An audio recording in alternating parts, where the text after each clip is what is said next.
Olá, olá, gente. Boa noite. Estamos aqui hoje com um convidado muito especial, né?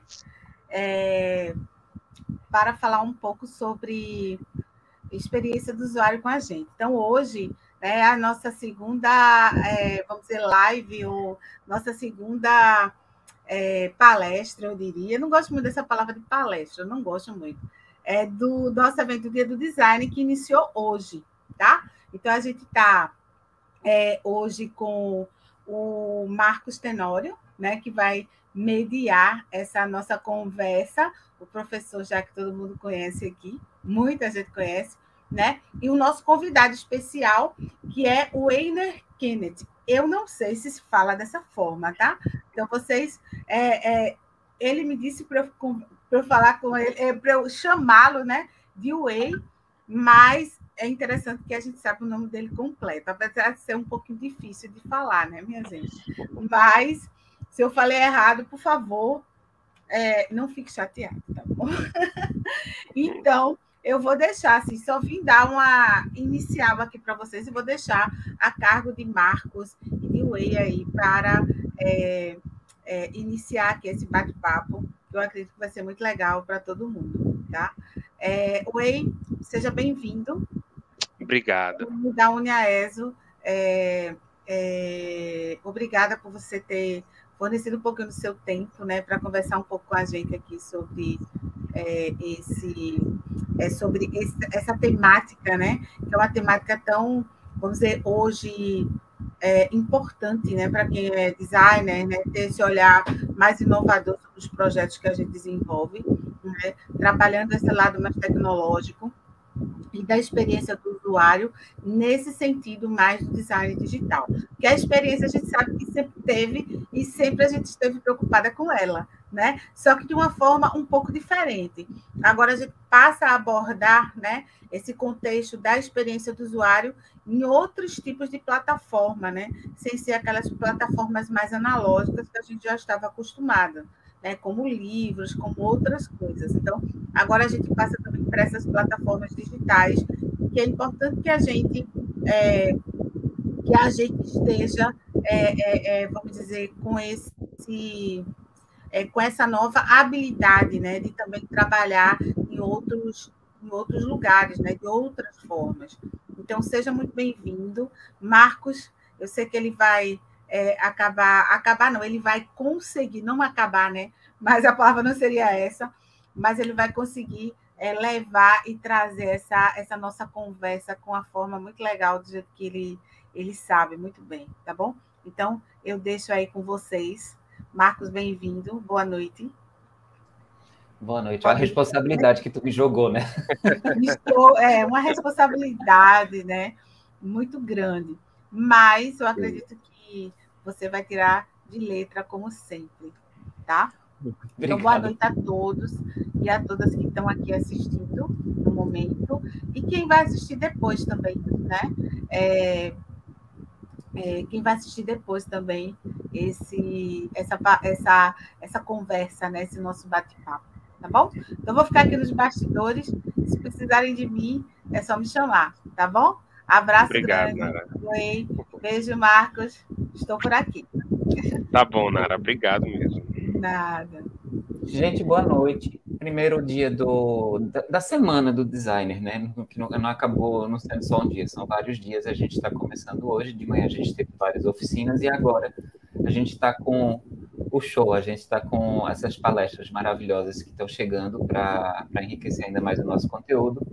E hoje já começamos com ilustração agora há pouco, e agora vamos para o UX. A gente sai do mais artesanal, do mais manual, do mais artístico, e vamos para a tecnologia. Vamos falar sobre tecnologia, porém, tecnologia pensada para pessoas. Né? A gente não é porque a gente está falando sobre máquina, que a gente está falando sobre código, que as pessoas elas ficam de lado. Pelo contrário, as pessoas aqui estão em primeiro lugar. Isso a gente tem que se lembrar sempre. Este rapaz é o Einer Kennedy. O Einer, ele é pai de 8 anos, virginiano com ascendente Libra. Eu achei interessante ele colocar essa informação aqui. Sabemos que ele é perfeccionista. Mestre em design de artefatos digitais pela Universidade Federal de Pernambuco. Bacharel em design pela UFPE também. Dropou o doutorado, eu adorei a expressão dropei, dropou o doutorado, ele tinha começado em 2019, mas disse doutorado desde 2021, e migrou o foco dele para crescer, principalmente no mercado corporativo. Tá dando certo, né, Wei? Muito certo.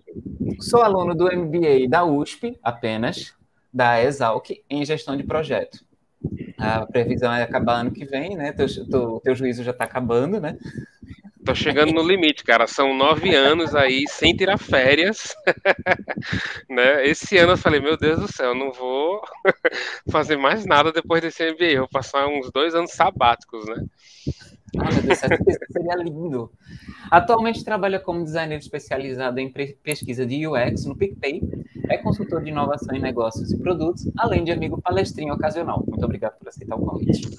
Passou pela VUX, da Logitech, pela Samsung, no Centro de Excelência da UFPE, e pelo Fab Lab do Recife. Quando eu te conheci, tu estava no Fab Lab, se não me engano. E era futurista. Você não colocou o futurismo aqui. É porque futurismo é uma coisa que está na gente, né? A gente não deixa de ser nunca, né? Mas eu apenas não estou muito trabalhando com o futurismo, mas o futurismo ele está em mim ainda. Sim. Foi membro gerente de pesquisas acadêmicas do LACAI, Laboratório de Concepção de Artefatos do CAC, e empreendeu em 2 birôs de design e pesquisa, Lunarcid e Weiner. Eu já falei demais, agora a voz está com Weiner. Boa noite, Weiner. Obrigado por ter aceito o convite. E eu vou passar a voz para você se apresentar, porque eu li o texto, é diferente, é frio, não é você falando. O que seria interessante seria você se apresentar, começar a falar como é a sua jornada, como foi que você começou e como você chegou aí. O que aconteceu? Massa, vamos lá. Eu tô com um PDF aqui aberto que na primeira página faz um resuminho meu também. Será que dá pra gente já iniciar o PDF, Marcão?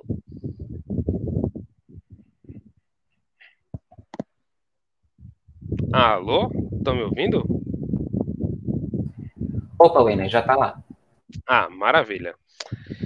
Então, pessoal, muito obrigado pelo convite, Marcos, Nara, todo o pessoal aí da Uniaeso. É uma felicidade para mim quando me chamam para falar alguma coisa na minha terrinha, né? É muito bom quando o pessoal do Brasil inteiro chama a gente para fazer qualquer coisa, né? Mas quando, né, o Pernambuco chama a gente para falar alguma coisa, a gente tem que ir. É o meu dever, né, com o nosso estado, com o nosso povo. Estou muito feliz de estar aqui hoje.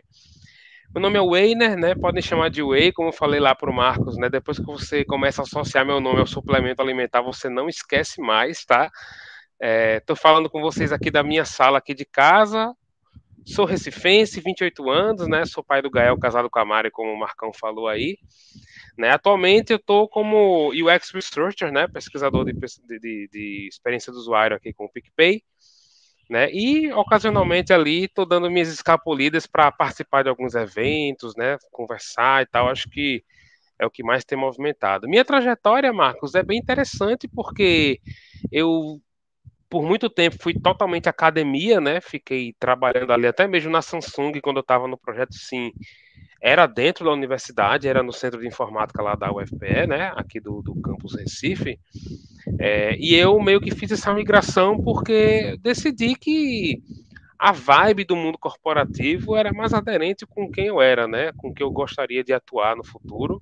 Eu não acho que uma coisa elimina a outra, mas meu foco sempre foi maior realmente atuar em empresa, tá?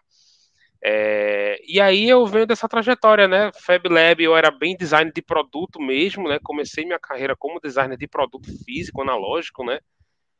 Prototipagem, impressão 3D. Aí aos pouquinhos saí do produto 100% analógico, fui trabalhar com Smart Object, né? Trabalhar com móveis inteligentes, já tinha uma camada de digitalidade no produto, interface digital, coisa do tipo. E depois saí desse produto híbrido ali e fui trabalhar realmente nos produtos digitais e estou apaixonado por isso até hoje, né? Acho que isso é um pouquinho, tá, de mim. Essa parte aqui toda acadêmica, de formação, o Marco já falou, né? Então, outras coisas legais aí, que eu sou nerd, sou gamer, né? Sou ex-otaku, digo ex-otaku porque eu não acompanho mais tanto coisas da cultura japonesa, mas ela vai ter sempre um espacinho no meu coração, né? Gosto de dançar, né? Fiz aula de dança por um tempo, sou bem forrozeiro, assim, adoro forró, acho que o melhor ritmo que existe, né? Assim, virginiano, como o Marcos falou, e sou bem eclético, né? Eu sou um cara que, se você chamar para um evento de tecnologia, eu vou. Se chamar para pagode, eu vou. Se chamar para igreja, eu vou também para o culto, não tem problema. Chama que eu vou, não tem essa não, não tem tempo ruim não.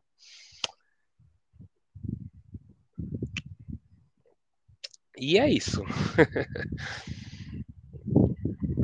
Posso continuar contigo aqui? a palavra, pode começar, pode se sentir à vontade. Eu começo a te encher o saco daqui a pouco. Ah, beleza. Então, estou contando com isso. Beleza, pessoal. Então, vamos lá.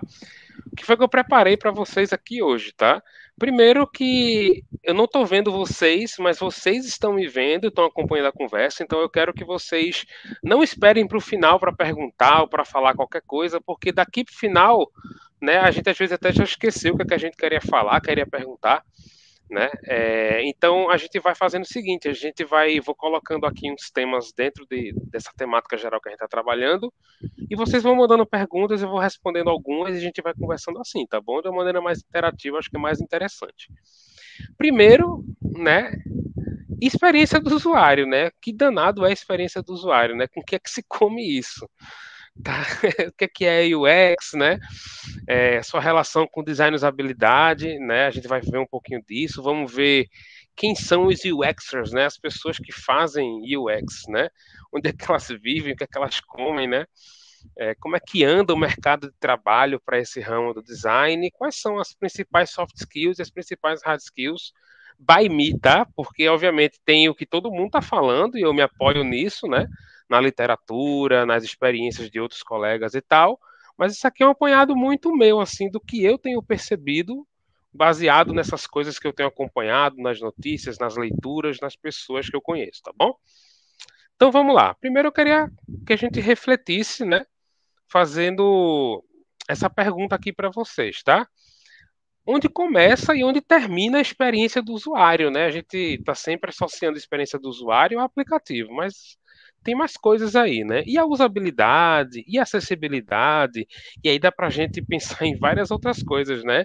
E gestão, e liderança, porque tudo isso aí tem a ver com UX, tudo isso vai impactar no trabalho de UX, tá? Então vamos pensando nisso aí, tá bom?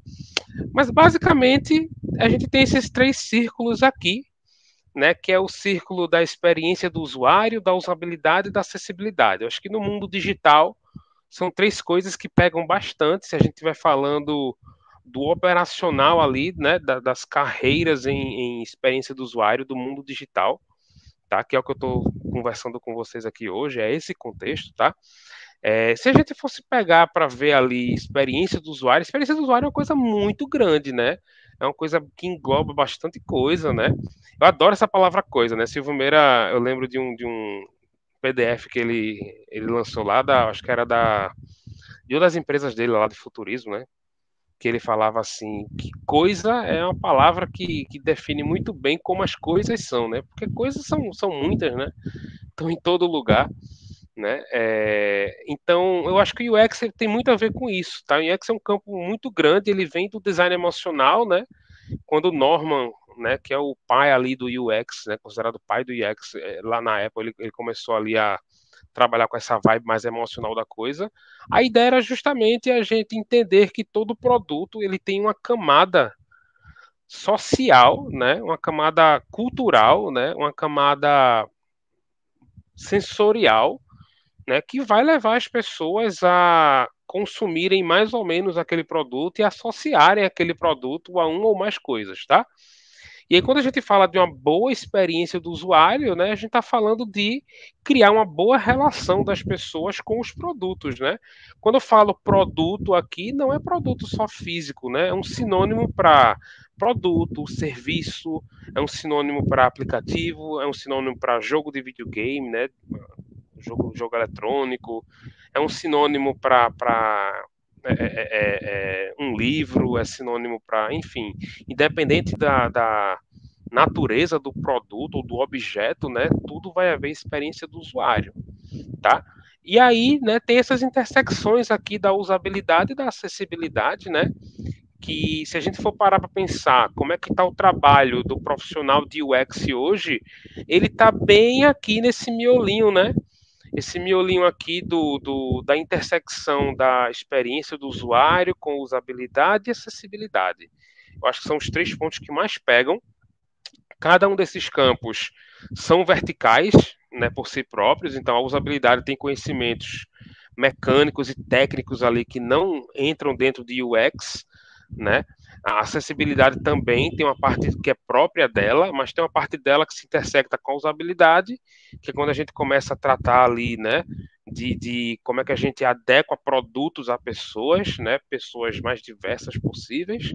E esses 2 campos, junto com a experiência do usuário, é quando a gente cria ali, começa a trabalhar em experiências agradáveis, usáveis e acessíveis, né? Eu acho que são esses 3 pontos. Antes da gente seguir, queria saber de vocês ali, fiz aquela perguntinha, né? Onde é que acaba, onde é que começa, onde é que acaba o UX, né? Alguém falou alguma coisa aí, Marcão? Temos alguma pergunta, alguma coisa? Ou o povo tá tímido ou com fome. Como é? Ou o povo tá tímido ou com fome. Será? Talvez pela hora, né? 8 horas já, não sei, hein? Mas beleza, então vamos lá. Né? Se surgir alguma coisa aí, você me puxa, não tem problema não, pode interromper. Beleza, né? Então, segundo o grupo Nielsen-Norman, né?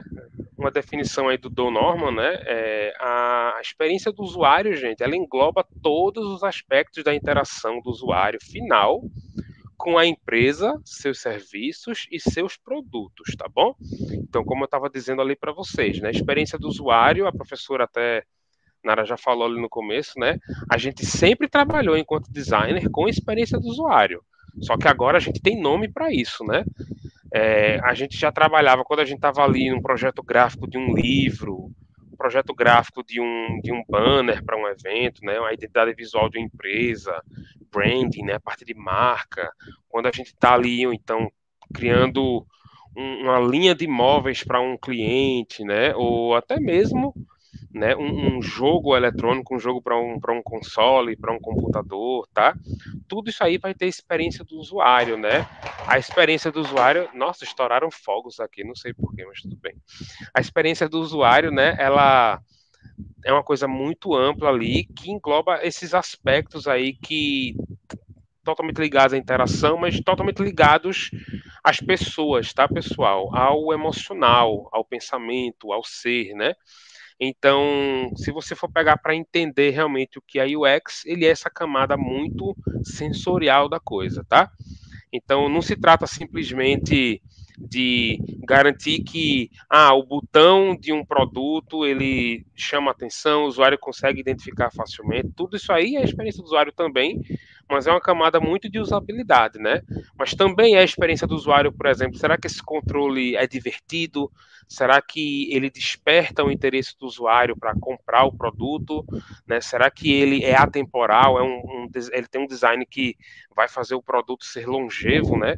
Durar anos, né? As pessoas com uma imagem positiva daquele produto. E a gente tem diversos exemplos, né? Maravilhosos, né? Como Coca-Cola, por exemplo, né? Eu acho que é um baita de um produto. Os produtos da McDonald's também na linha de fast food, tá? Então, experiência do usuário são esses aspectos mais gerais, tá? Quando, né, desenvolveram ali o método McDonald's de fazer fast food, por exemplo, aquilo ali é UX puro, pô.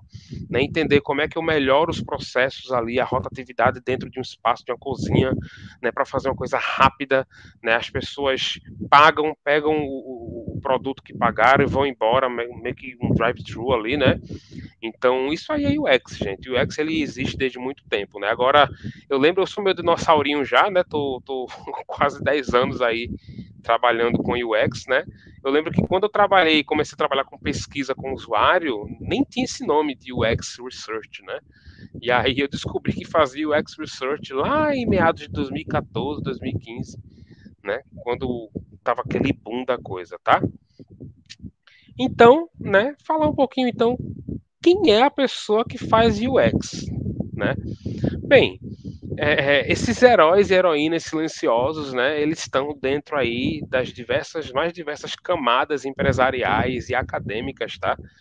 Eles estão ali responsáveis por criar toda a experiência, né, que o usuário, né, vai receber quando entrar em contato ali com o portfólio de produtos e serviços da empresa, né?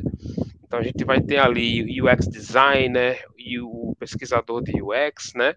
O gerente de UX, às vezes a gente tem lead UX, tem o content também designer, que eu não coloquei aqui, mas é muito importante. Vixe, né? Tipo, é muita coisa, né? A gente tem essa quebra aí em diversas especialidades do design, né?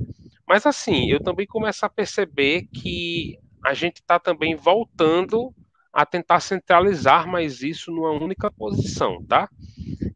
Eu vejo que no começo a gente tinha ali o designer, né? Web designer e talvez ali o designer digital ali, que fazia algum trabalho ali, né? O mobile designer ali, né? Trabalhando com mobile e tal, né? O mobile.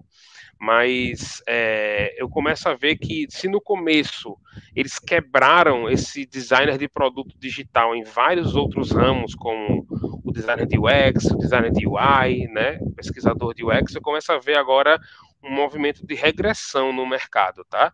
Cada vez mais empresas investindo menos em especialistas em UX design, UI design e mais em profissionais de product design, né? Profissionais que englobam melhor todos esses campos aí, todas essas atuações, tá? No fim das contas, até pode ser que a pessoa seja contratada como designer de produto e vai ter um viés um pouco mais prático de desenhar tela, ou outro de fazer mais pesquisa, mas o nome da coisa, ele meio que está englobando tudo agora. Tem muita vaga surgindo aí já nessa vibe de tentar encompassar tudo, né? Mas aproveitando que tu falaste Oi. dessa questão, dessa unificação, realmente é uma sopa de letrinhas, né? Sempre que a gente vê as vagas, você é UX Researcher, beleza, isso aí já entendo que é pesquisador, mas não é UX Designer. Mas para você fazer UX, necessariamente você não tem que pesquisar, você não tem que conhecer o seu público, não é a base do UX. Aí vem o UX Manager, você vai gerenciar todos esses processos de UX, mas também você precisa pesquisar, e é uma confusão, né? E como foi para tu encontrar, ok, é isso aqui que eu gosto, é isso aqui que eu sei, e é exatamente essa área aqui que eu encaixo. Boa. Isso é uma coisa muito interessante, na verdade. Comigo foi muito orgânico, Marcos, porque assim, eu já era pesquisador acadêmico e já fazia isso dentro da academia, né? Lá no laboratório do professor Walter, na UFPE, né, no Lacai, Walter sempre trabalhou muito com design de produto mesmo, físico, né? Analógico, né? E aí a gente sempre trabalhou muito, pesquisou muito experiência do usuário e usabilidade, né? Acaba que para mim foi natural eu simplesmente dar um nome ao que eu já fazia, porque eu já trabalhava com UX, só não sabia disso, né? E aí, quando a gente começou esse boom do UX design, né? Foi meio que uma migração natural. Mas eu concordo com você, cara. Assim, você às vezes entra no LinkedIn, né? Aí tem lá vaga de Senior UX Designer, né? Aí tem outra vaga lá que é Senior UI Designer. Aí tem vaga que é UX/UI. Tem vaga que é Product Designer, né? Tem vaga que não tá nem colocando o R, né, do inglês, né, para indicar que é uma pessoa que faz alguma coisa. Bota Product Design, né? Você não vai ser contratado como profissional, vai ser contratado como um campo, então, né? Não sei. É um serviço. Você é um commodity, né? Já da empresa, então, né? É tipo isso, né? Mas é complicado mesmo. Eu acho que você falou uma coisa certa. Não é necessariamente pesquisa que é a base do UX, tá? Eu diria que é interação com as pessoas, né? Conhecer gente, né? Porque os problemas eles existem e as oportunidades estão lá. E elas não vão, tipo, bater na sua porta, ou isso é uma oportunidade, né? Você tem que ir atrás. E o UX, ele vai trazer muito disso, né? Fazer você ir atrás das pessoas para conversar, para conhecer, para interagir, né? Para fazer com que você tenha mais acurácia nas suas decisões, né, na hora que estiver construindo um produto ou alguma coisa desse tipo, tá? Então você pergunta assim, todos esses caras têm que pesquisar? Sim, no fim das contas, todos eles vão pesquisar com o usuário, né? Mas pesquisa é uma coisa complexa, porque pesquisa pode ser algo exploratório, pode ser algo para validar, né? Quando a gente vai mais para teste, com teste mesmo de usabilidade e tal, com o usuário, né? Então, talvez vai ter gente aí que pesquisa mais que outros, tá? E aí uma coisa interessante também tem a ver com a formação, né? A gente, antigamente tinha um pensamento, isso como um todo, não só em design, né? Um pensamento muito disciplinar, né? Não, faz UX quem veio de design, no máximo ali de ciência da computação. Hoje em dia, a profissão de UX está muito como a do próprio designer, né? Tipo assim, designer de sobrancelha é designer? Designer de bolo é designer? Cara, não sei, mas talvez seja. Porque talvez, dependendo da forma como ele faz o bolo, como é que ele faz a sobrancelha, ele seja mais designers que alguns designers formados, né? Que não usa método, não usa processo. Sabe? Partindo do preceito que design resolve problema, né? Eles estão resolvendo algum. Isso se design faz isso mesmo, né? Que às vezes design cria mais problema do que resolve. Não é verdade? Para pensar, né? Às vezes a gente não resolve o problema, a gente cria um problema para ter um motivo para criar um produto dentro de empresas, né? Funciona tudo bem, né? Consumismo, assim, é lá em cima. Mas UX é muito isso também, Marcão. Oi? Veio uma pergunta de Letícia Amaral que eu acho que cabe bem nesse momento que tu estavas falando sobre conhecer pessoas, entender pessoas, sobre esse processo de pessoas, enfim. Letícia Amaral pergunta como funciona a questão de rede de contatos no UX, do UX designer. Que eu acho interessante porque você tem dois caminhos aí. Você tem o caminho das pessoas que vão ser pesquisadas, né? E você tem o caminho do network em si, né? Profissional. Como funciona bem isso? É uma incógnita na minha cabeça. Como danado conseguir gente para responder pesquisa? Boa, isso é uma pergunta de milhões, na real, tá? A gente vai ver grandes empresas que têm bancos gigantes de usuário, né? Por exemplo, você pega uma empresa grande, próprio PicPay, né, onde eu estou trabalhando, mas Samsung, LG, você pega Burger King, a maioria dessas empresas já tem contato com usuários que foram lá e fizeram cadastro no site. Se for uma empresa que tem aplicativo, que tem login no aplicativo, já tem os dados de contato lá dessas pessoas, né? O que a gente vai ter que ter cuidado é como é que a gente usa esses dados, que a LGPD está aí, né? Tem várias regras de como a gente aborda essas pessoas, tá? Em qualquer empresa que você for, né? Porque não é porque a pessoa cadastrou o nome num site que ela está te dando autorização para entrar em contato com ela para pesquisar. Aí tem toda uma burocracia, tem toda uma legislação, tem processos aí dentro, tá? Mas, basicamente, a gente tem dois cenários. A gente pesquisar com usuários que já são usuários do nosso produto e com pessoas que ainda não são usuários do nosso produto, né? Esse segundo caso é um pouco mais difícil, que a gente não tem nenhum contato do usuário ainda.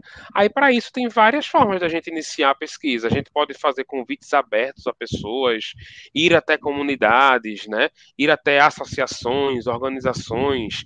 Tem empresas hoje especializadas em pesquisa com usuários, em fazer censos, tá?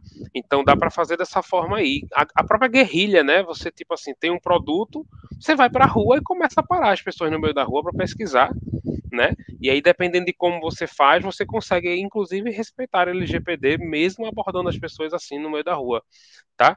Mas tem muito disso aí que você tem que ter esse jogo de cintura. Em relação a networking, aí já não é mais necessariamente só pesquisar com o usuário em si, mas conhecer pessoas da área, pessoas que às vezes colegas nossos que estão em outras empresas vão direcionar a gente e tal. Eu acho que o network ele acontece não só em design, tá? Já é uma realidade muito do nosso mundo, né? Eu acho que inclusive é uma das principais coisas que todos nós temos que fazer para nos mantermos relevantes no mercado de trabalho hoje é o networking, porque as vagas às vezes estão lá, mas elas não têm tanta visibilidade. É conhecer fulano que vai te indicar para aquela vaga. Tu pode, não vai ser indicado no sentido de você conseguir o emprego de cara, né? Mas saber que a vaga existe, né? Que a empresa existe. Às vezes tem uma empresa que não tem uma comunicação tão boa, né? Às vezes é até mesmo, tô com dificuldade para conseguir um usuário para fazer pesquisa. Opa, mas eu tenho um colega que já fez pesquisa com esse usuário, eu vou falar com ele para ele me dar as dicas, as boas práticas, de repente, para interagir com essas pessoas, tá? Na parte de pesquisas em acessibilidade digital, por exemplo, na época que eu estava na Samsung, eu trabalhava muito com isso, né? Tem toda uma estratégia para a gente conseguir conversar com certas comunidades de usuário, né? Pessoas surdas, por exemplo, pessoas cegas, porque são pessoas que têm ali pessoas surdas, por exemplo, têm seu próprio idioma. O Libras é um idioma, muitas tem o Libras como um idioma nativo, né? Aprender o Libras antes mesmo de aprender o o idioma nacional, o português ou o inglês, enfim, tá? Então, como é que a gente chega nessa comunidade, tá? Então, tem várias regras, tem boas práticas, tá? Porque é uma comunidade com suas próprias regras, seus próprios hábitos, a gente tem que respeitar, tem que conhecer, né? E o networking nesse sentido é tudo, tá? Aproveitando que está falando de networking, tem outras duas perguntas, mas a de Jéssica, ela se conecta com isso. Ela pergunta, o networking tem sido uma das melhores formas para conseguir trabalho na área de UX? Eu diria que não é a melhor forma de conseguir trabalho, mas é a melhor forma, talvez, de mostrar o que é que a gente tem feito. Mais do que ter um portfólio, sabe, que a gente usa já na entrevista e tal, né, para mostrar projetos relevantes da gente. Às vezes, o fato de você estar conectado com a comunidade, entendendo o que é que o mercado está pedindo, o que é que as pessoas estão olhando mais, né? Você já mostra para aquelas pessoas ali qual é o seu trabalho sem necessariamente construir um portfólio. Eu acho que isso é que é o bacana, sabe? Essa interação com as pessoas permite que você fuja um pouco desse tecnicismo de ter um documento, onde teus projetos estão dentro desse documento. E a gente sabe que ler um documento, né, apresentar um documento de uma maneira mais técnica não é a mesma coisa que sentar para conversar com alguém, né, e acabar chegando naquele projeto, sabe? Eu acho que é isso que o ganho que o networking traz. Ela até complementou aqui, vi muita gente que agrega pessoas para o Squad e acaba conseguindo trabalho assim. Faz parte da vida. Assim, para pensar, não só no squad da gente, o atual que a gente está trabalhando numa empresa, mas porque nem toda empresa trabalha com squad, né? Mas para pensar, se eu trabalhei com... Foi a Jéssica que fez a pergunta, né? Digamos que eu trabalhei com a Jéssica, curti o trabalho dela, saí para outra empresa. Surgiu uma vaga para trabalhar comigo ali num projeto. Se eu conheço o trabalho da Jéssica e gosto do trabalho dela, provavelmente eu vou indicar ela para o meu recrutador, por mais que ela não esteja procurando e tal, né? É isso que acontece muito. O LinkedIn tem sido a ferramenta mais potente para isso, nesse sentido, né? O LinkedIn para network, mais até do que para vagas, porque para vagas o Glassdoor, talvez as vagas do Glassdoor começam a ganhar um pouco mais de força que o LinkedIn, também tenho percebido isso, né? O descritivo da vaga e tudo mais, mas o networking do LinkedIn é incrível, sabe? Só um comentário que você bota às vezes num post, né? Aí vai ter 10, 15 pessoas curtindo aquele teu comentário. Aí às vezes você tá tão presente, né, que todo mundo sabe quem você é sem nunca ter ele conhecido. Eu tenho um colega que é assim, né? Hoje em dia ele é gerente de design, né, numa empresa, o GFT, excelente designer e pesquisador, inclusive. Trabalhei com ele num projeto. Falou bem de você aqui, disse que trabalhou com você por anos e que você é FODA, que eu não posso falar aqui, senão a live cai. Quem? O GFT? Foi. Ele teve aqui também é um amor de pessoa, aquele cara, velho. Mas é isso, né? O GFT, ele é tão presente na comunidade que eu tenho um colega do PicPay que fala assim: nossa, mas esse GFT, ele tá em tudo, né? Ele traz uns insights tão legais, mas é isso, né? Porra, desculpa o palavrão aí da live, né? Mas às vezes você já é conhecido, mas o convidado pode falar palavrão, hein, gente? Não, o convidado pode. O convidado tá liberado. Né? Mas é isso, né? O cara é tão conhecido, tá em todos os eventos, tá participando, que acaba que quando eu me lembrar, às vezes, tem uma vaga tal, poxa, aquele menino, ele falou tal coisa, aquela menina falou tal coisa, eu vou chamar aquela pessoa para pelo menos participar da entrevista, sabe? Entendi. Não, é interessante, pronto, o LinkedIn mesmo, eu sou uma pessoa, assim, péssima de redes sociais, eu só posto foto de academia ou corrida. E aí isso é um saco, ninguém interage com você. E aí, o LinkedIn, de vez em quando, eu lembro de postar alguma coisa. Quando você posta, você vê que é um movimento de outras pessoas, você vê que você recebe visitas no seu perfil. Eu me lembro quando eu postei um artigo que eu tinha publicado numa revista, e eu estudo idosos, né? UX para idosos. E aí, quando eu vejo uma pessoa de Minas Gerais que não estava na minha rede, veio comentar que eu tinha sido citado no TCC, ou foi na dissertação de uma menina da UFMG. Disse, minha gente, eu nem imaginava isso. O LinkedIn é tão poderoso, né? Acho que hoje a gente não consegue viver sem ele. Para quem está nesse mercado criativo, de tecnologia, realmente é indispensável já, né, Marcos?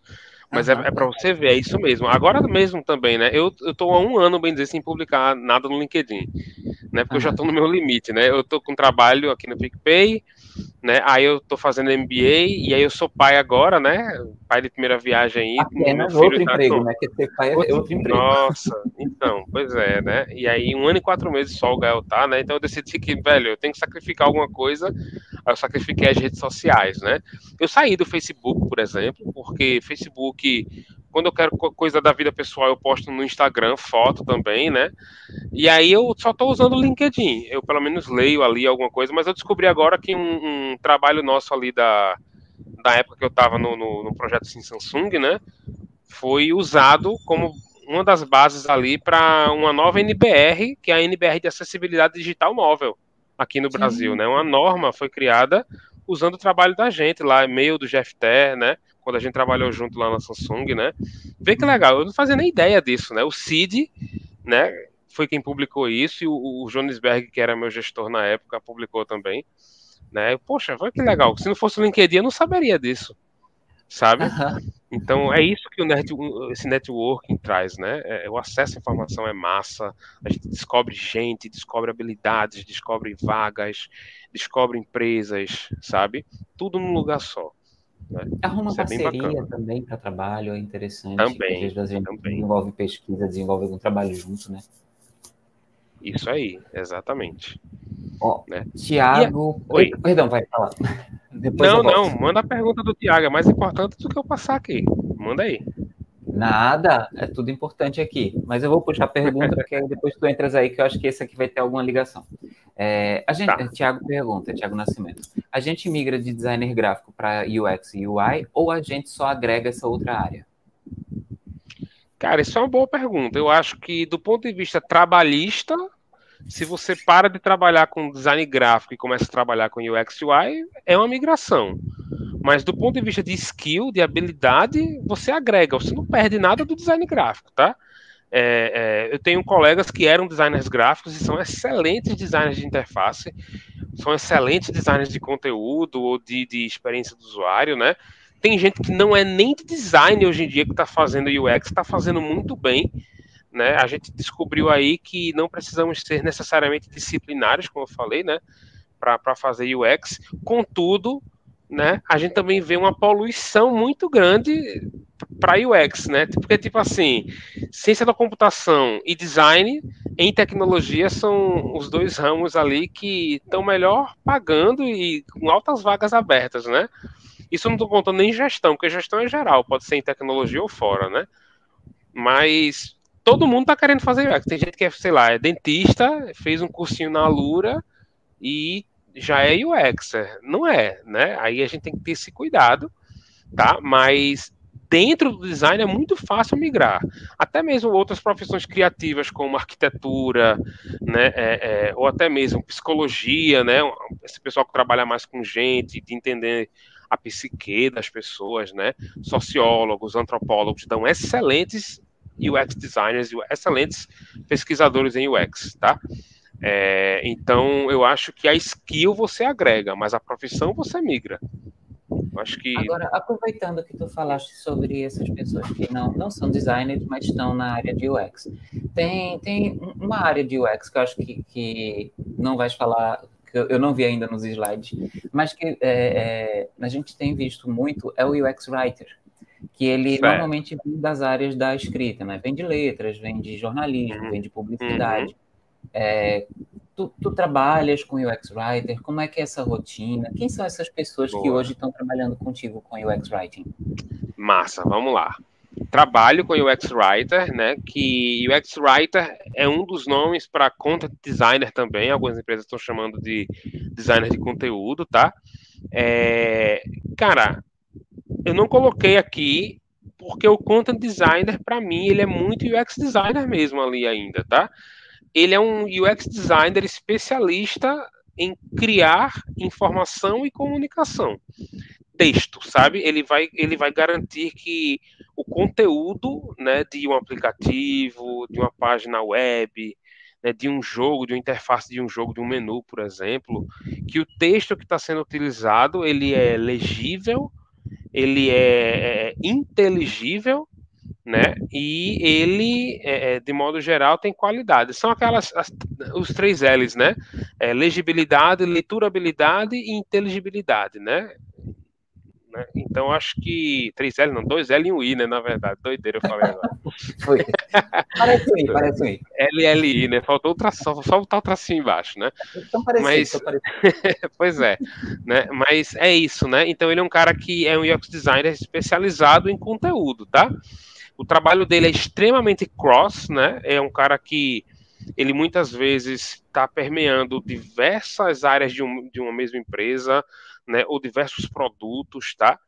E o trabalho dele é garantir que o usuário vai entrar no produto, vai olhar para o texto assim e entender o que é que aquele texto está falando, né? Porque a habilidade de escrever, essa profissão surgiu porque ficou muito claro, né, que o cara saber desenhar um botão, saber desenhar uma tela, não significa que ele sabe escrever bem. Não estou falando de ortografia só, sabe? Eu estou falando de gramática só. Estou falando realmente de qualidade literária da escrita, né? De garantir que aquele informativo ele alcançou o objetivo dele, ele é fácil de ler. Uma pessoa que tem doutorado consegue ler, mas uma pessoa analfabeta ali, funcional, vai pegar e vai conseguir ler também. Então é isso que o UX-Writer faz, tá? Ele garante esse tipo de qualidade. O trabalho dele é extremamente relevante para todas as empresas que querem ter sucesso. Segue com o teu slide que eu vou parar de atrapalhar. Não atrapalha não, mas qualquer coisa pode me puxar, sim. Vamos lá. Então, algumas profissões em Design UX que eu trouxe aqui, eu trouxe essas 4 principais, como o Marcos bem pontuou, tem Content também, poderia ter colocado aqui, mas Content, ele é muito UX Design também, tá? É uma especialização de UX Design ali, tá? Então, eu trouxe UX Research, eu poderia ter colocado UX Research dentro de UX Design também, porque também é uma especialidade do UX Design, tá? Só que eu separei porque a natureza é muito diferente e porque eu estou puxando sardinha para o que eu faço atualmente, é claro, né? É isso aí, né? O UX Research é um especialista, né, em pesquisa, tá? Né? Desde explorações até testes, tá? Com ou sem usuários, dependendo do método de pesquisa, e com pesquisas quali e quantitativas, tá? Então é isso que eu tenho feito nos últimos, acho que 4 anos, me especializei bastante nessa vibe de UX Research, né? Eu sempre curti muito isso, mais até do que desenhar tela, né? Eu acho que a gente em pesquisa atua no nível mais estratégico assim da coisa, né? Eu trabalho, por exemplo, ajudando o GPM, né, o Group Product Manager, né, a tomar decisões, o gerente de negócio a tomar decisões, né, decisões que levam, ele já tem toda a parte ali de o que a empresa precisa, o que, é que os números estão dizendo, mas eles muitas vezes não têm o que é que as pessoas desejam, o que é que as pessoas precisam. E aí meu trabalho tem sido muito esse, né, no PicPay, antes na Vux, na Samsung, né, de um pouco mais acadêmico, era na Samsung, mas era pesquisa também com o usuário, tá? O UX Design, né, se a gente for olhar pelo core, pelo núcleo da coisa, ele é um especialista em desenho, né, dos serviços, dos processos, das atividades, né, dentro, fora e ao redor do produto, né. Então, por exemplo, para o cara desenhar a interface, que é o cara que vai trabalhar com UI design, né, trabalhar aquela interface direitinho ali, aquela interface tem que ter um começo e fim, ela tem que ter um objetivo, né? A interface para quê? É um aplicativo para pedir comida, né? Beleza, o objetivo é pedir comida, mas para pedir comida tem diversas formas, né? Eu posso ligar para um restaurante e pedir comida, eu posso hoje em dia usar o WhatsApp para fazer um pedido para um restaurante, eu posso entrar em aplicativos já que já fazem isso, né? Beleza, como é que eu vou criar então essa atividade? Bem, aí o UX Designer ele vai entrar para dizer, olha, o objetivo é pedir comida, para pedir comida eu tenho que desbloquear a tela do celular, se ele estiver ligado, né, desbloquear a tela do celular, ir até o aplicativo, menu, clicar no menu, né, quando eu entrar na página inicial ali, né, do aplicativo, normalmente se espera que haja um logo, né, um botão de menu para ver opções, que haja um banner com as principais ofertas do dia, né, que tenha um carrossel ali de tipos de comida, né, de cozinha, né, que eu tenho a opção ali de pedir, né. Então o UX design, o trabalho dele é muito esse, tá? De garantir esse fluxo de A a Z que o usuário consiga realizar a atividade dele, né? E o UI designer, né? E aí dentro do UX eu já falei lá do conteúdo e tal, que é outra especialidade, né? Que é garantir que o usuário vai pegar e vai ler o conteúdo e entender. E o designer de interface é o cara que vai botar a mão na massa para desenhar esse fluxo que o UX designer criou, né? Então o cara vai chegar lá, vai sentar no Figma, vai sentar no Adobe XD, no Illustrator, no Photoshop, enfim, vai criar ali o protótipo ali das telas, né? Visual da coisa mesmo, é a entrega mesmo da coisa, né? Para que aquele produto seja implementado, seja testado, seja implementado, enfim. Então ele é um especialista que manja muito, né, de ferramentas gráficas, tá? Então muita gente que é de graphic design, lá que acho que foi o Thiago que falou, né, Marcos, né, como era essa migração, né, de skill, se era migração, se era agregar. Muita gente que é de gráfico, né, acaba indo muito para essa vibe do UI design, porque o gráfico é uma coisa muito visual, né, também, né, o impresso é visual, tá? E aí ele acaba indo muito para, ele vai trabalhar com UX e UI, mas muito mais voltado para o UI, né, para o visual, porque a galera de gráfica é muito estética, né? Tem uma habilidade incrível para criar peças publicitárias, para criar impressos, né? Então é muito, talvez seja o caminho inclusive mais fácil para quem quer migrar, tá, pessoal? Quer sair de gráfico impresso para gráfico digital, né, para esse mundo da interface, o UI talvez seja o melhor caminho para iniciar, mesmo que depois vocês queiram se especializar em UX Design, em UX Research, tá? E um outro cargo aqui, que é o do designer de produto, né? Olha só, né? Eu até estranhei quando começou a surgir muito nas empresas, né? Acho que nos últimos 5 anos teve um boom aí de empresa contrata pessoa designer de produto. Aí você vai ver, você pensa que é o quê? É design de mesa? É designer né? De artefatos tridimensionais? Não. É designer de tela também. É o que o iDesign já faz, né? Mas por que então designer de produto? Primeiro porque as pessoas entenderam que produto não é só um produto físico, né? Produto é um nome bem genérico para coisa, né? Como eu falei lá no começo, né? Mas ao mesmo tempo, eles começam a perceber que, cara, é massa ter um especialista em UX, um especialista em UI, um especialista em pesquisa, né? Eu até posso ter todos esses caras num time, mas é muito bom que eu tenha alguém que englobe, né, todas essas características e consiga me entregar o protótipo. E esse é o designer do produto, né? O designer do produto acaba englobando ali um pouco de pesquisa, design, né, tanto de UX quanto de UI, tá? E, né, ele tem uma camada a mais ali também, que às vezes é a habilidade para gestão, né? Ele entende um pouco de negócio, de métrica, de OKR, de KPI, por exemplo, né, de marketing, tá? Ele entende de gestão ágil, sabe? Ele entende de produto em si, né? A parte mais mecânica da coisa, parte mais de negócio mesmo, tá? Então a gente vê, lembra que eu falei lá no começo, né, que a mesma coisa era designer era designer, aí depois virou designer de gráfico e produto, designer de moda, aí depois veio designer de sobrancelha, de bolo, né? E aí com o tempo isso que abriu muito foi fechando de novo para virar designer de novo. A mesma coisa está acontecendo agora, eu vejo no UX design, né? Abriu para UX design, UI design, UX research, content design, que é o writer, né? Agora está fechando de novo, voltando a ser product design, tá? Eu acho que também a gente passa por uns momentos de muita popularização de alguns nomes, né? Por exemplo, o design thinking passou por um momento de popularização enorme, e aí a palavra design acabou ficando mel na boca de muita gente, né? E aí houve todo esse processo de, eu tô fazendo design. E aí depois houve a reacomodação, né? Que tu falaste, que não, depois tudo voltou para o seu lugar, e há essa reacomodação que acontece de tempos em tempos. A gente continua vendo designer de sobrancelha, não tem mais o que fazer, já está ali. Mas é um processo natural, né, do mercado, das profissões que a gente vem vendo, né? Sim, é isso mesmo. E aí cabe a gente também o seguinte, pessoal. Veja, a gente talvez quer que escolher o nome errado para nossa profissão, tá? Porque design, a palavra já existia antes da profissão de design. A gente escolheu esse nome como o nome da nossa profissão. Complicado, né? Agora a gente é dono do design, ninguém pode se chamar design, tá? Se vocês forem pesquisar, a maioria dos livros de design vão dizer, não, né? O artesão, né? O chefe lá da guilda, né? Virou designer, né? Mas o nome design tá? Ele não necessariamente surgiu dessa migração apenas, tá? Então, é diferente do arquiteto, por exemplo, que criou-se um nome para a profissão de arquiteto, né, que foi o arquiteto, e esse nome é usado para arquiteto desde sempre, né? Ele não se apropriou de um nome, o engenheiro também não, né? O médico também não se apropriou de um nome, não. A gente se apropriou de um nome, o que a gente diferencia é o D, né? D minúsculo ou D maiúsculo, para falar de design projeto e design profissão. Mas se você lá dentro, a gente não teria nem direito de fazer isso, mas a gente fez, né? Então a gente tem que aguentar as consequências. Vamos lá.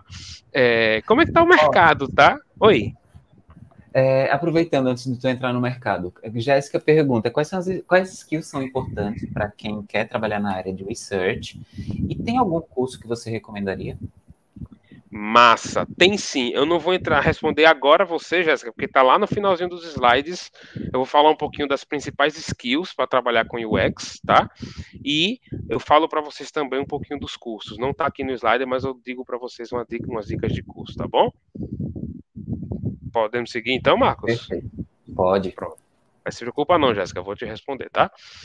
Como é que está o mercado, tá? Essa é uma pesquisa que saiu, gente, essa semana, né, por conta do Dia do Design, tá?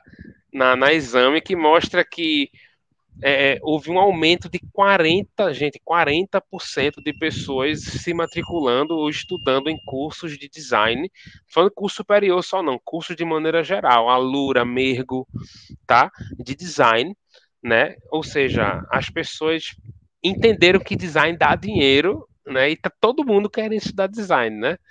E tem gente aí de todos os ramos querendo trabalhar com design, tá? Um aumento de 40% em relação ao ano passado, tá? E falando um pouquinho de dinheiro, né? Dos contos, tá? Quanto é que dá para ganhar nessa área? Gente, Fê, depende muito, tá? Depende se, por exemplo, eu trabalho em Pernambuco, se eu vou trabalhar em São Paulo, se eu vou trabalhar no norte, no sul do país. Depende se é um trabalho presencial, se é remoto. Eu já vi, tipo, gente pagando R$ 1.200 para a posição de júnior. Acho um absurdo, especialmente o custo de vida que a gente tem altíssimo hoje em dia aqui no Brasil. R$ 1.200 não dá para nada, tá? Mas o que dá para começar ali e ganhar uma média ali, né? 4.500, eu diria, que é uma média bem comum das empresas estarem pagando para profissionais de nível júnior, tá? Especialmente na região sudeste ali, que na minha opinião é onde estão as melhores oportunidades também, tá? Para a área de design, independente de que área de design, mas para a área de design, especialmente a digital, tá? Mas dá para começar ganhando até 6 mil. Já vi empresa pagando 6 mil até para júnior, especialmente empresa grande, tá? Então, poxa, não é à toa que as pessoas estão se sentindo atraídas, né? Imagina o cara que está querendo fazer uma migração de carreira, o cara já entra ganhando 6 mil reais, é um dinheiro bem bacana, né? Para um júnior, tá? Então, fiquem de olho aí para quem tem interesse em trabalhar com design. Não venham trabalhar com design digital só pela grana, porque em qualquer profissão isso nunca deu certo, né? Vejam se vocês realmente curtem a parada, porque o ritmo é outro também, pessoal. Assim, né? Diminuindo outras áreas de design, não, mas é porque em design digital a gente trabalha com metodologia ágil normalmente. E a metodologia ágil tem todo um outro formato de trabalho que normalmente a gente está acostumado ainda em design, porque design no Brasil, principalmente, ainda é muito cascata. Tipo assim, você tem fases muito bem delineadas de pesquisa, de teste com o usuário, de criação do produto, geração e seleção de alternativas, né, que a gente fala muito, né? Mas na verdade não é assim que funciona não, nas empresas digitais não, tá? A gente bebe muito das metodologias ágeis. Aproveitando que tu falaste dos níveis, Tiago perguntou, como se classifica esses níveis? Como é que sabe se é júnior? Como é que você sabe se é pleno? Como é que você sabe se é sênior? Boa, vamos lá. Desculpa. Tem duas maneiras muito básicas de se estudar o nível de maturidade profissional, Tiago, tá? Isso não só para design, tá? Para qualquer área de qualquer profissão. Primeiro é o tempo trabalhando, tempo ativo, né? Trabalhando na área. E segundo, né, é de fato o nível de experiência da pessoa. Eu, por exemplo, não gosto de dizer que sou uma coisa, né? Eu sou sênior, eu sou especialista, eu sou júnior, né? Todas as vezes que eu coloquei um título meu no LinkedIn, tipo assim, sênior de design, é porque eu entrei em alguma empresa que me reconheceu como sênior.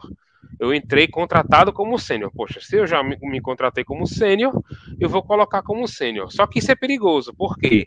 Porque no mundo das startups, principalmente, é muito comum que empresas contratem profissionais com 3 anos de mercado já como sênior, porque eles investem muito naquele profissional, né? Tem uma outra pegada ali, a cultura empresarial da startup também, e acaba que eles pegam e tornam sênior um profissional que não é sênior, tá? Mas tudo bem, vamos considerar que se a empresa chamou de sênior, é porque viu alguma coisa ali, tá? Mas eu acho que o mais relevante é fazer um balanço entre essas duas coisas. Tempo real de atividade, mais, né, o reconhecimento das empresas. Então, eu, por exemplo, eu me tornei sênior com 8 anos de profissão, 7 anos de profissão, para eu aceitar ser contratado como sênior, né, tentar uma vaga de sênior. Tá? Mas se a gente for seguir o panorama geral da coisa, normalmente ali você passa 1 a 2 anos estagiando, né? Aí você começa como júnior. Júnior é mais rápido para passar para pleno, uns 2 anos você já consegue chegar no nível pleno, tá?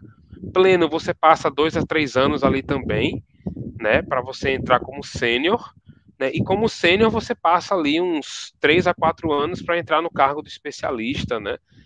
E aí, como especialista, você depois vai deslanchar como master, né? Que a gente nem usa mais esse nome, eu acho. É mais guru, especialista mesmo, tá? Isso do ponto de vista de tempo, tá, Tiago? Então, o que eu aconselharia você fazer é fazer um equilíbrio aí entre tempo de casa, tempo trabalhando como designer, ou como pesquisador, ou como content, né? Enfim, né? E né, o reconhecimento de uma empresa que aceitou te contratar como sênior, por exemplo, como pleno, barra você ter sido promovido a essa posição. Por exemplo, eu sou sênior no PicPay e eu era sênior antes do PicPay na Vux, né? Eu não aceito mais ser contratado como pleno. Eu já estou há 2 anos como sênior, não faz sentido para mim. Mesmo que digam assim, mas a gente paga mais do que você está ganhando como sênior, mas eu não aceito porque são quase 10 anos de trabalho, já estou como sênior, vai fazer o quê? 2 anos? 2 anos que eu vou fazer agora como sênior, então não aceito. Eu não estou falando de salário, eu estou falando de título, de posição, né? Que muitas vezes está associado uma coisa a outra, tá? Beleza? Tem uma pergunta que eu estou guardando para o final, que é de Rossana. Rossana, não esqueci da tua pergunta, não, mas é porque eu acho que ela é uma pergunta de arremate. Tá, beleza. Então, continuar aqui.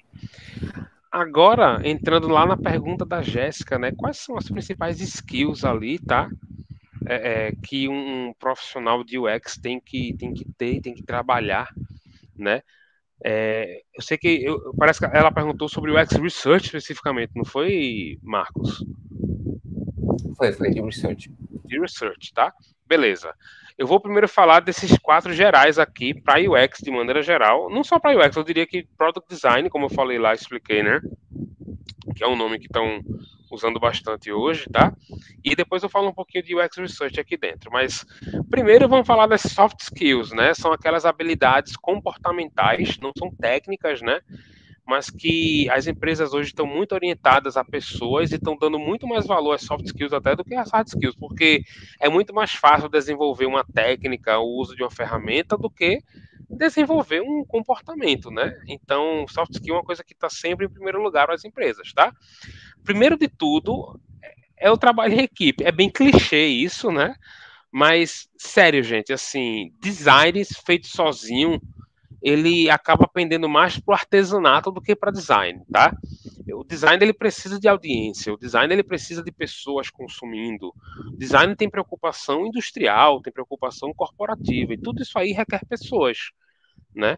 Então, trabalhar em equipe é muito importante. Eu não estou falando só em trabalhar em equipe lateral, eu e meus colegas. Se você é líder, você não deixa de fazer parte da equipe.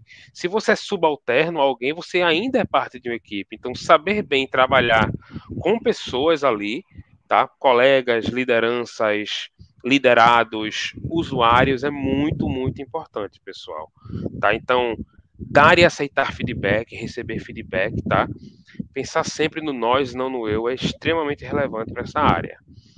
Comunicação não violenta, né? Isso é muito importante, gente. Sabe aquela história do cara que é honesto demais e se torna rude, né? A gente tem que ter muito cuidado com esse tipo de coisa, tá?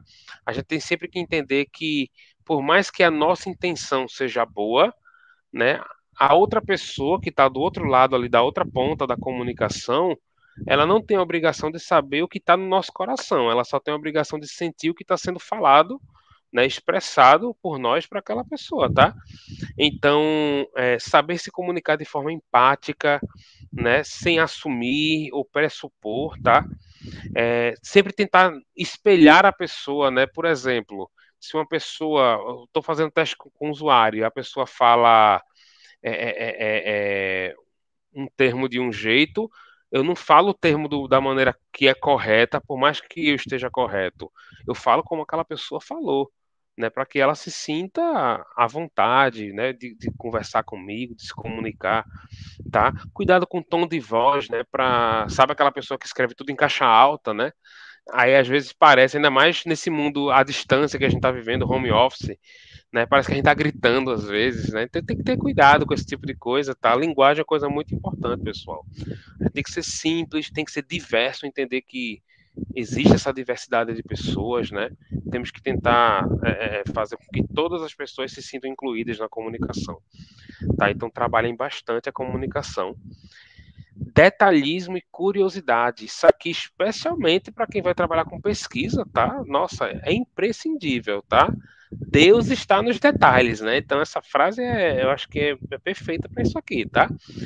Mais importante, pessoal, que simplesmente concordar com né, os achados gerais da coisa, né? Lógico, a gente tem que jogar sempre em equipe, tá?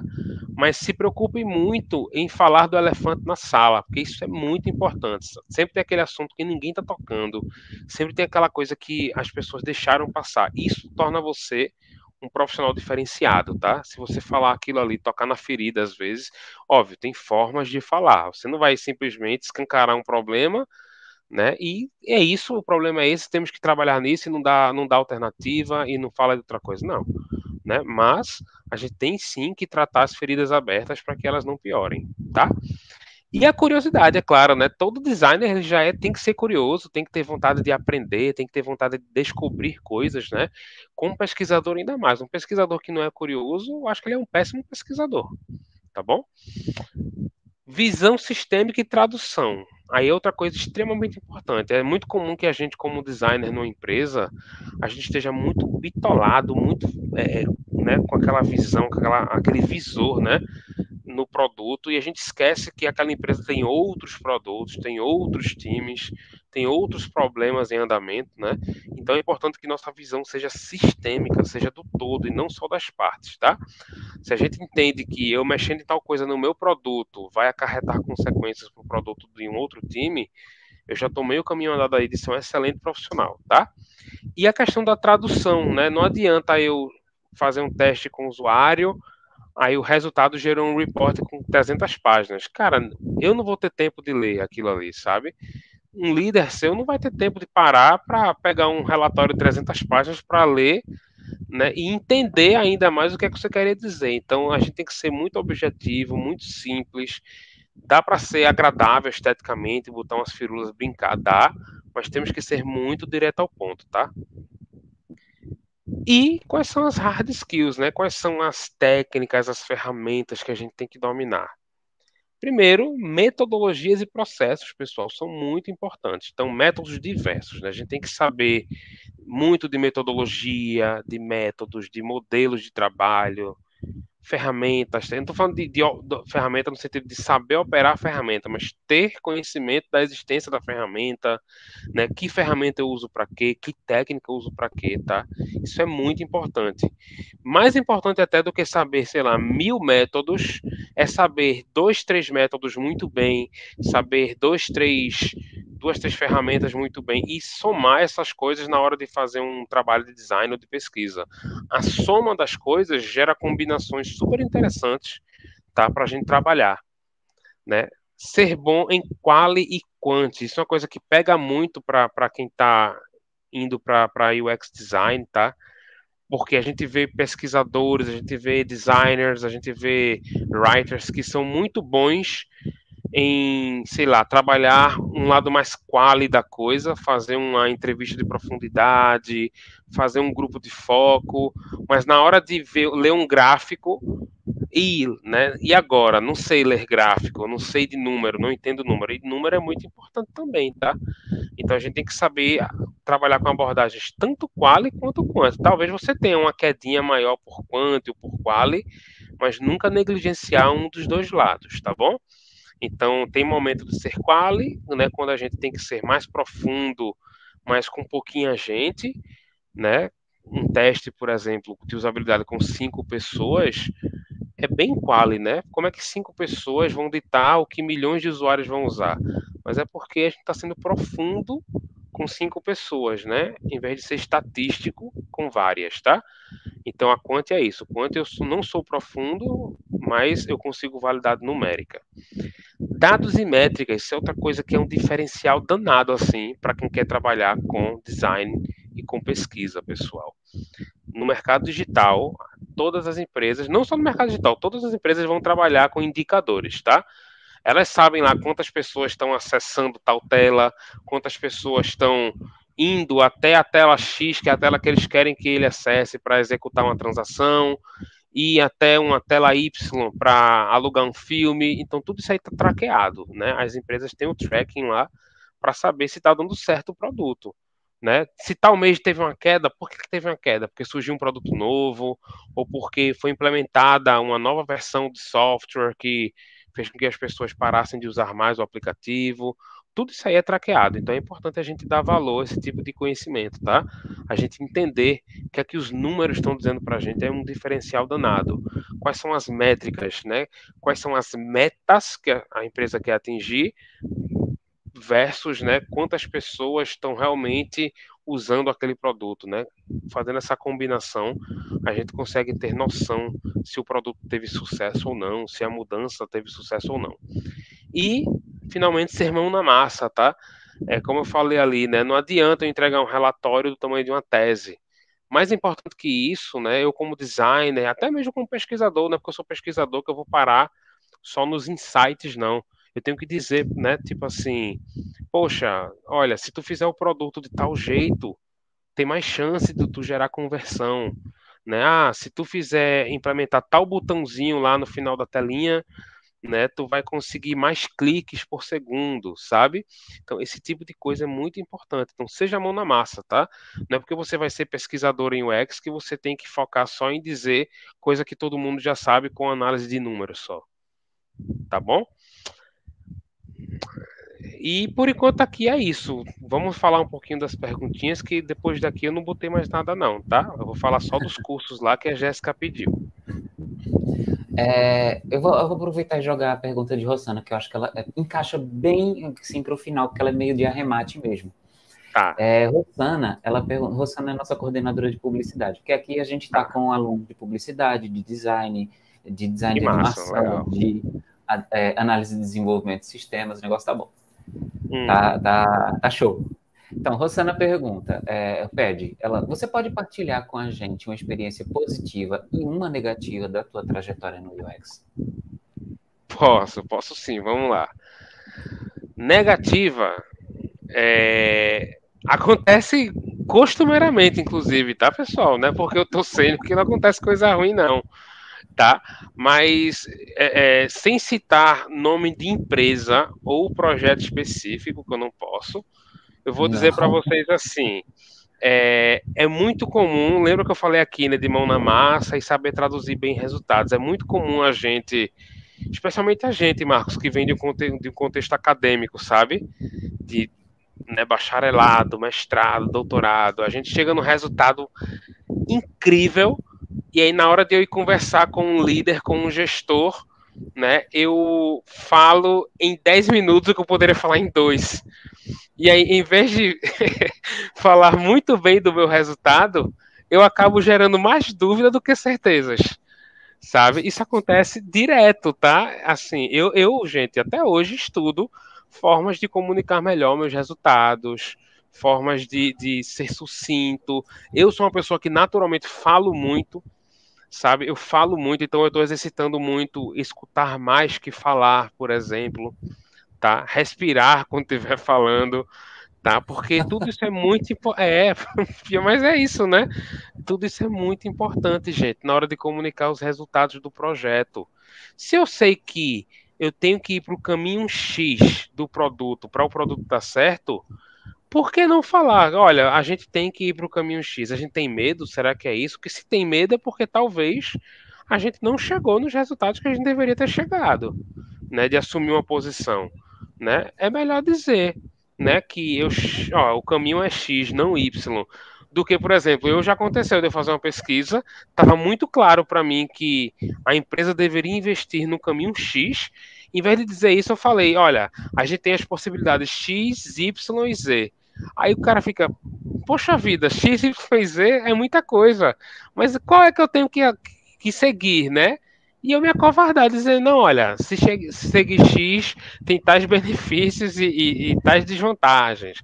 Seguir Y tem tais benefícios e tais desvantagens. Isso é ruim, pessoal, tá? Porque a gente gera incerteza, a gente gera desconfiança nos resultados da pesquisa que a gente está entregando, por exemplo, tá? Então esse é um caso ruim, não, né? É uma situação comum e ruim que pode acontecer no trabalho de pesquisa, por exemplo, tá bom? E um caso bom é quando a gente faz um produto, a gente tem certeza do que a gente está fazendo, tá? E o produto é lançado e a gente atinge números incríveis. Isso já aconteceu comigo também, né? De estar trabalhando num produto e a gente fez uma pesquisa com o usuário, a gente sentou, desenhou o produto, né? Como é que ia ser aquele produto, botou no mercado o produto e em tantos meses o produto alcançou tantos usos, sabe? Nossa, isso é fenomenal. Essa para mim é a melhor forma de indicar se você teve sucesso com o seu produto ou não. Não tem para onde correr. Implementou o produto vendeu, teve sucesso o produto. Implementou o produto, ele não vendeu, o produto deu errado. E na nossa carreira também vai ter muito produto que deu errado, né? Tipo assim, as pesquisas apontavam para isso, né? Os números da economia apontavam para isso, sabe? A empresa, nos estudos internos, também apontava para isso. Estava tudo certo, o produto era aquilo. Né? Nossa, é aquele produto que ia revolucionar o mercado. A gente implementou e conseguiu 10 usuários do produto. Né? Tipo, nossa, que vergonha. Aí, né, dependendo da empresa, né? Ok, errou, acontece um erro de todos, mas tem outras empresas menos abertas ao erro que vão procurar um culpado, tá? Ainda bem que nunca fui eu considerado o culpado, mas eu já vi colegas sendo demitidos até injustamente, porque era um trabalho em equipe, né? Então todos erraram, sabe? Mas é isso. Mais alguma pergunta, Marcão? Eu acho que. Não, até agora não. Então, corre para os cursos. A gente já. Inclusive, a gente já passou 30 minutos do horário previsto. Porque tu fala muito e eu adoro perguntar. Então, ferrou. Eu não Então, sabia, tá? Porque como eu tô no modo de apresentação, eu tava nem vendo aqui o horário. Mas né? isso foi erro meu. Eu que deveria estar regrando. Só que foram surgindo as perguntas e os assuntos, eles foram bons. Uhum. Mas vamos lá. Os cursos que Jéssica tinha perguntado. Sim, vamos para curso. Então, pessoal, formação acadêmica tem poucas ainda, tá? A gente tem muito mais cursos livres do que cursos acadêmicos, de fato, né? Graduação em UX, tá? Mas o César é uma instituição muito bacana que oferece especialização, né, em UX, em design de produto também, tá? Vale muito a pena, seja fazer o mestrado profissional, sejam os cursos livres que ele oferece, tá? Tem a Mergo é uma instituição que é super famosinha, assim, todo mundo tá indo para Mergo e não é à toa, tá? Tem grandes profissionais dando aula na Mergo, inclusive minha ex-líder aqui, né, minha ex-head de pesquisa né? Minha atual head de pesquisa dá aula na Mergo e minha ex-head de pesquisa aqui no PicPay também, né, dá aula na Mergo, tá? São profissionais, assim, referência em pesquisa em UX, que é a Diana, né, e a Vivi Del Vecchio, que é a minha atual head aqui do chapter, né, de pesquisa, tá? São cursos maravilhosos, não são cursos demorados, tá? Tem outros cursos, né? Tem a Lura, tem a Udemy, tem cursos muito bacanas. O que eu não gosto muito da Udemy, por exemplo, é que a Udemy todo mundo pode dar aula, qualquer pessoa vai dar aula. Não tem um crivo muito assim de quem é que está dando aula, sabe? Aí Não tem você quem vai muito seleciona, né? pelo. Não tem muito aquela coisa heurística de as pessoas fizeram o curso e gostaram, aí dão 5 estrelas. Mas porque a pessoa gostou, não necessariamente o curso é bom. Ele pode ser bom no sentido didático, né? Um curso bacana, divertido. Ficou claro para mim. Mas já pensou se tu faz um curso desse e aprende errado uma coisa? Tipo assim, tu aprendeu muito bem, mas uma coisa que não é verdade, é errado. Acontece, tá? Tem Leandro muitos cursos perguntou se aí. EBAC é legal. EBAC é bem bacana. EBAC, inclusive, tem um certo renome, tá? Para curso de design digital. Vale muito a pena, tá? A Lura também. A Lura é bem bacana. Eu só acho os cursos da Lura muito superficiais. Para quem está começando, é bem bacana a Lura, tá? Inclusive, fica a dica para a própria Lura, né? Já dei esse feedback, eles melhoraram muita coisa em UX. Né? Os cursos de gestão da Lura são muito, muito bons. Né? Mas em UX, em design, eu acho que ainda falta um pouco de aprofundamento só. Para que pessoas de nível sênior, por exemplo, queiram se especializar ainda mais, sabe? Eu acho que nesse sentido, mas para quem está começando e quem está no nível intermediário é muito bom, tá? Tem a UX Design Foundation, né? E a Interaction Design Foundation são organizações incríveis. Você vai ter aula com Donald Norman lá, vai ter aula lá do Norman, né? Vai ter aula do Nielsen, por exemplo. É bem legal. E é uma associação, né? Meio que um clube. Você assina, paga uma mensalidade todo mês e tem acesso a todos os cursos da instituição, tá? E, né, finalmente, para quem quer realmente ser o top, assim, ter um selo, né, de qual, tipo a certificação da área, né, é o NNG, né, que é o grupo Nielsen Norman, para quem tem as doletas aí para pagar, porque é caríssima a formação, tá? Apenas dólares. Pois é, mas vale muito a pena, assim, você com o UX Certified do Nielsen Norman, você não fica mais desempregado, eu garanto isso a você, tá? Porque eles são os pais da usabilidade e da experiência do usuário, né? E lá, não só eles dois, tá? Temos que dar crédito aos consultores e instrutores também que estão lá, né? Maravilhosos, assim, que trazem coisas de gestão, trazem coisas de análise de dados, trazem coisas de engenharia, tá? Que são super incríveis e vale muito a pena. Para quem tiver condições financeiras, para mim, tá tipo assim, até o final da vida eu quero ter um selo do Nielsen e do Norman, sabe? Mas agora sem condições. E é isso. Mais alguma pergunta? Agora eu vou aproveitar para puxar a sardinha. A gente estava formatando uma pós em design de produto digital aqui na ESO. Legal. E aí a gente estava com previsão para abrir esse semestre. Eu não sei como é que está o andamento. Nara não está mais por aí, acho que não. E aí a gente ainda está com inscrições abertas. Eu não sei exatamente como é que está o andamento e se vai abrir no próximo semestre, mas a gente tem, inclusive, não só são professores da casa, mas também outros profissionais. Tem profissional do César, tem um profissional, Bruno Rodrigues, que ele é o de UX Writing. Então, tem vários profissionais do mercado que também estão... Próximo semestre, olha aí. Tá, a ESO já respondeu. Dona ESO respondeu. Olha aí. Muito obrigado, Dona ESO. Aí, a gente está formatando essa pós. Tudo indica que próximo semestre ela abre. Também o curso de design gráfico da ESO, ele vem passando por atualizações.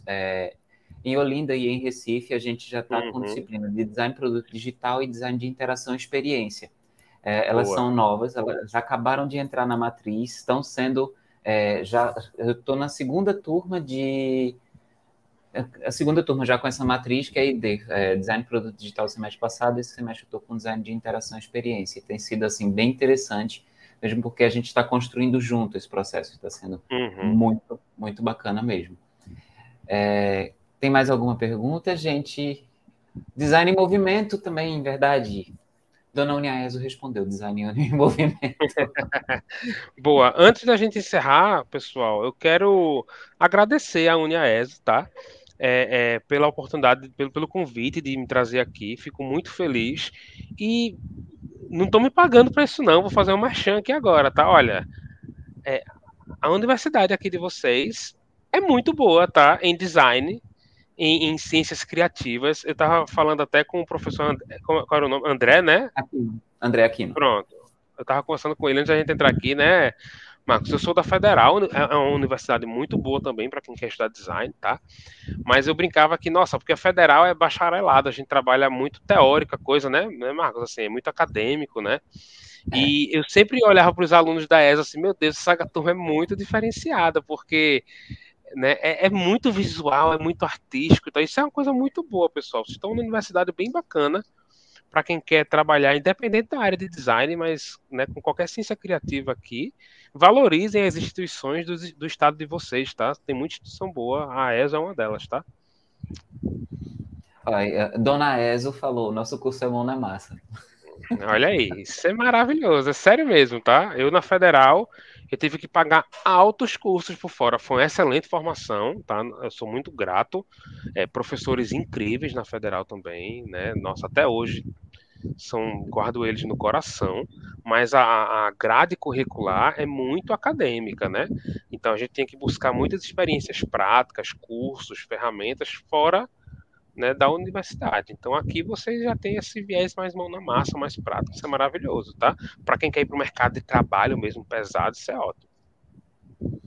Essa é a nossa ideia, a gente tenta trazer o mercado mais para próximo deles, mesmo porque eu também fui da Federal, né? Eu vi isso aí, Nara também foi da Federal, a maioria já foi da Federal. E pois aí a gente entende, a maioria não, acho que todos, a gente entende bem como é isso, que a gente na hora de colocar a mão na massa, a gente faz certo. Qual é a massa e qual é a mão? Né? A gente não sabe muito bem onde é que a gente faz. Pois é. Mas fez parte, e sim, foi muito importante também.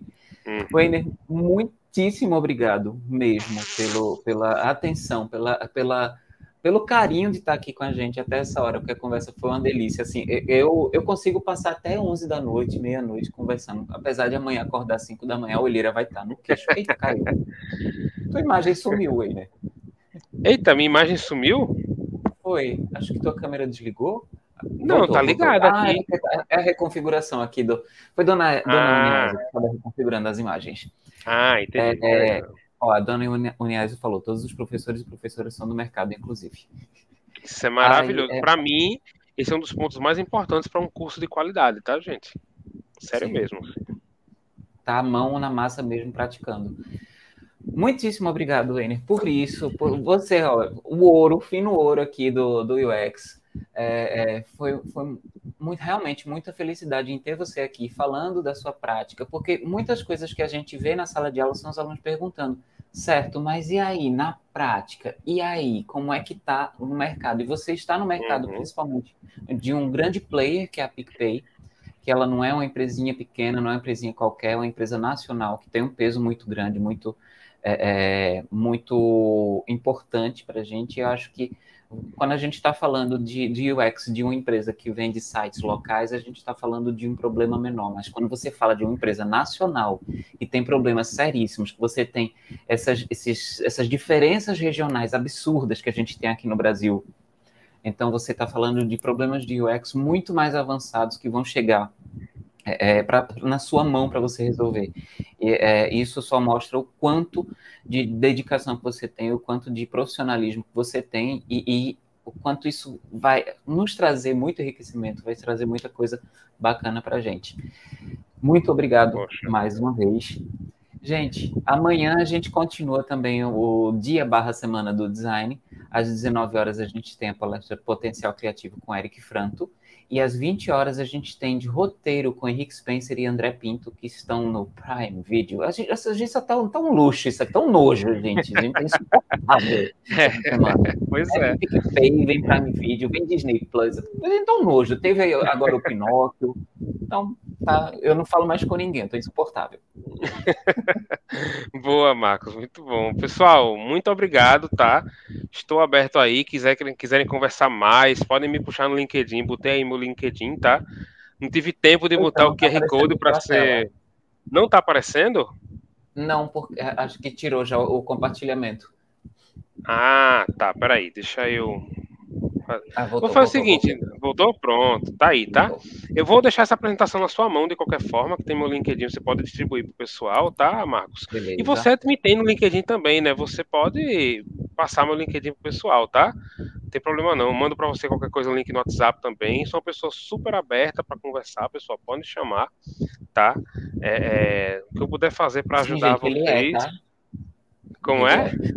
Ele é, sim, super aberto. Pois é. Eu demoro às vezes a responder, me desculpe, mas é trabalho, né? Tem meu nenenzinho para cuidar. Mas eu vendo lá, em algum momento eu vou responder todos vocês, tenho certeza disso, tá? Então tá aí meu LinkedIn e meu e-mail também, tá? Se vocês quiserem mandar algum e-mail, uma coisa mais formal, perguntando alguma coisa. Né? E meu Insta pessoal, tá? Mas meu Insta pessoal só tem foto do meu filho agora, né? Porque tem que se virar pai babão assim, né? Mas sou uma pessoa super aberta também. Vocês vão ver que eu, pelo menos, sou gente como vocês, né? Não tô... O Marcos fica derretendo elogio aí, mas eu sou uma pessoa como qualquer outra. Não sei se estou tudo que vocês enxergam em mim, mas agradeço, né? Obviamente, fico feliz de estar contribuindo de alguma forma com vocês, Marco. Aceito o elogio que é melhor. Tá bom. Obrigado, viu, Einer? Obrigado, pessoal. Obrigadão mesmo, viu? Boa Beijo noite, para todos Boa vocês. noite, pessoal. Boa noite, Dona Ezo. E até amanhã. Tchauzinho. Tchauzinho, pessoal.